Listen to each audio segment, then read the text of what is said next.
E aí, pessoal, bem-vindo ao vídeo de o que é Assembly, tá? O que é Assembly? Então a gente vai estar falando sobre os conceitos básicos, o que é Assembly, controle de fluxo, endereçamento, enfim, tudo que a gente precisa saber sobre Assembly, tá? Eu recomendo que você veja o conceito de arquitetura de computadores, tá? Porque é muito importante para Assembly, porque Assembly é uma linguagem de programação de baixo nível, tá? Que ela se comunica diretamente com a CPU, no caso com os registradores da CPU. E ela foi criada para você não ter que ficar programando em 0 e 1, no caso binário, né? Positivo e negativo. Positivo e negativo não, né? É Boolean que chama, né? Código booleano. Sim ou não, digamos assim. Então, foi criado para facilitar, né? Que hoje em dia não facilita. É muito chato fazer um hello hoje, por exemplo, em Assembly, que necessita de várias linhas de código. Acho que eu usei 18, foi 20 linhas de código. Enquanto em Python você usa nem duas, eu acho.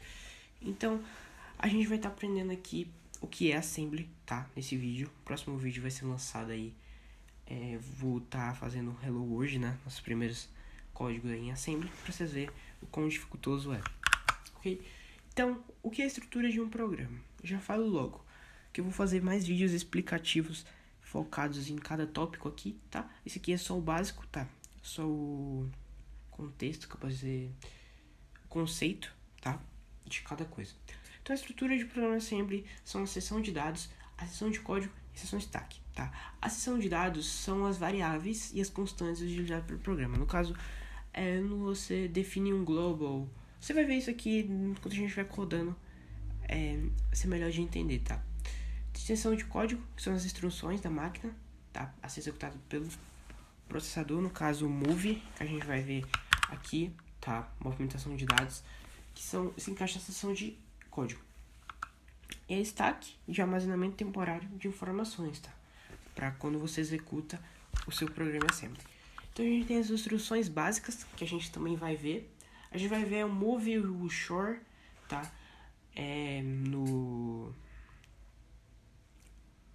No nosso código de Hello World. Mas aqui está sendo o básico, tá? Que é a movimentação de dados. No caso, é mover uma instrução para um registrador, ou registrador para outro registrador. Enfim, é mais ou menos isso aí. Então, vai transferir os dados para um registrador, entre o registrador e memória, ok? A gente tem operações aritméticas, que no caso é de adição, subtração, de multiplicação e de divisão. Então, é realizado para fazer cálculos, tá? Eu tô pensando em fazer um projetinho de fazer uma calculadora em Assembly, mas eu tô pensando bem, tá, em fazer isso. A gente tem aqui bitwise, que a gente vai ver o shore, tá?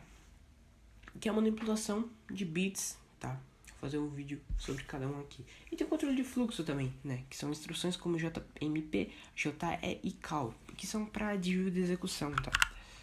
A gente tem aqui os modos de endereçamento, imediato, direto, indireto e indexado. O imediato, ele opera um valor constante na própria instrução, tá? O direto, ele opera uma referência direta a um endereçamento de memória. O indireto, ele opera um conteúdo de endereçamento de memória, apontando por um registro. E o indexado, ele é uma soma de um valor constante, tá? Com o conteúdo de um registro. A gente vai fazer um vídeo bem mais explicativo sobre isso, tá? Que é bem mais complexo do que isso aqui que eu tô lendo. E tem aqui o controle de fluxo, como eu disse, né? Então a gente tem 3 tipos, como o desvio incondicional, que são instruções JMP, que mudam o fluxo de execução, tá? A execução do software não, do código, para um novo novo endereço, JMP, no caso, uma linhazinha de código. Tem o desvio condicional, tá? Que ele desvia com base nas condições, tá? Ele não desvia para um novo endereço, ele desvia para a base, tá? Das condições testadas. No caso, pode ser o JE ou o JNZ. E tem também as chamadas de procedimentos, né? Que são a call e head, que elas permitem a execução subrotinas. Isso aí. Tem as interrupções, isso aqui é bem importante, tá? Quando se fala de Assembly, é bem importante a interrupção, a gente saber disso, tá? Que no caso pode ser interrupção do no caso é System Call, System Exit. A gente vai ver isso melhor quando a gente vai fazendo o Hello World, tá? A gente tem a interrupção de hardware, que ela gera dispositivos de hardware, como teclado temporizador, então ela interrupta, tá? Interrupção de software, ela causada, né, por instrução especial, como divisão por zero, ou estouro de pilha, então ela interrupta por algum motivo ali, como uma divisão por zero não funciona, sabe? Por isso que tem que interromper. E tratamento de interrupções, né, que são um sistema operacional ou programa manipulam a interrupção e retornam a execução. Então, nesse caso, o sistema que manda interromper e depois retornar a execução, ok? Então aqui a gente tem também a manipulação de hardware, tá? Que é a leitura de porta.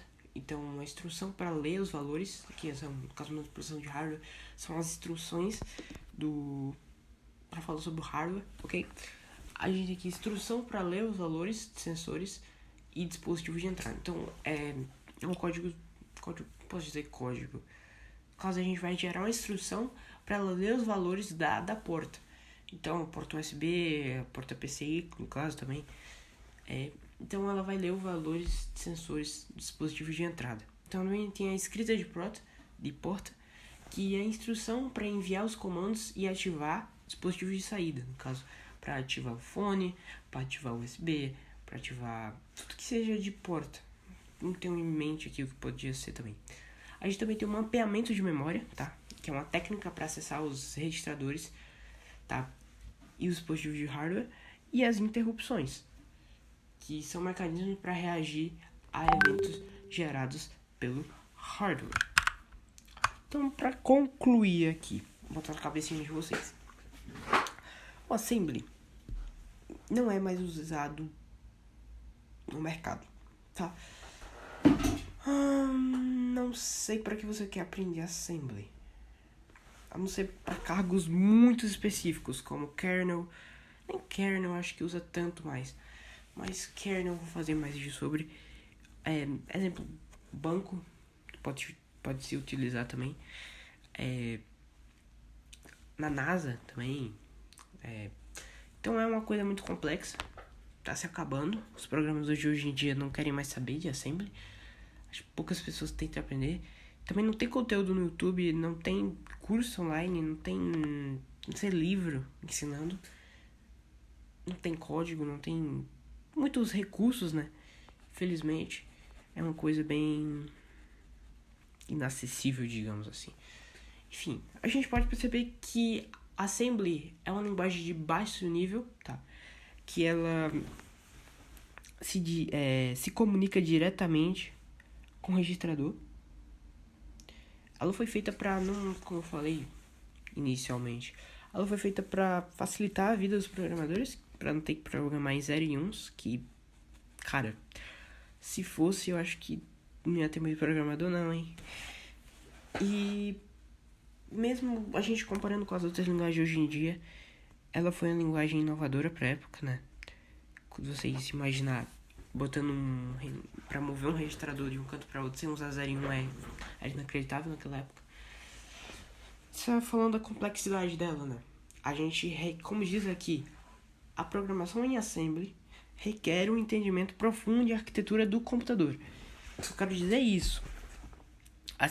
Assista o conceito de arquitetura de computador. Eu vou botar aí pra já aparecer quando você terminar o vídeo. Vou botar no card. Porque é uma coisa muito importante. Você tem que aprender antes de aprender Assembly. Porque Assembly ele se comunica direto com arquitetura, né? Então se a arquitetura for MIP, se a arquitetura for x86, ela é diferente. O código é diferente. Tudo é diferente, tá? Ela não é universal. Ela não é uma linguagem universal. Não é o mesmo código para todas as arquiteturas. Não. Tem um código para cada arquitetura. E isso o dificulta. Entre aspas, porque acho que quase ninguém usa MIP hoje em dia, né? E ARM usa, né? Mas usa mais x86. Então, mesmo assim, tem que aprender a arquitetura de computador. Tem que ter um entendimento profundo, como diz aqui. Então, ela também tem aplicações específicas, tá? Pra fazer drive sistemas embarcados e sistemas em tempo real. Aplicações específicas, não é muito versátil para se utilizar. Então, já avisando logo, né? Não é uma coisa muito boa de se aprender e fácil, né? Então, esse aí foi o vídeo, pessoal. Se gostou, se inscreva, deixa o like aí. Valeu e até mais.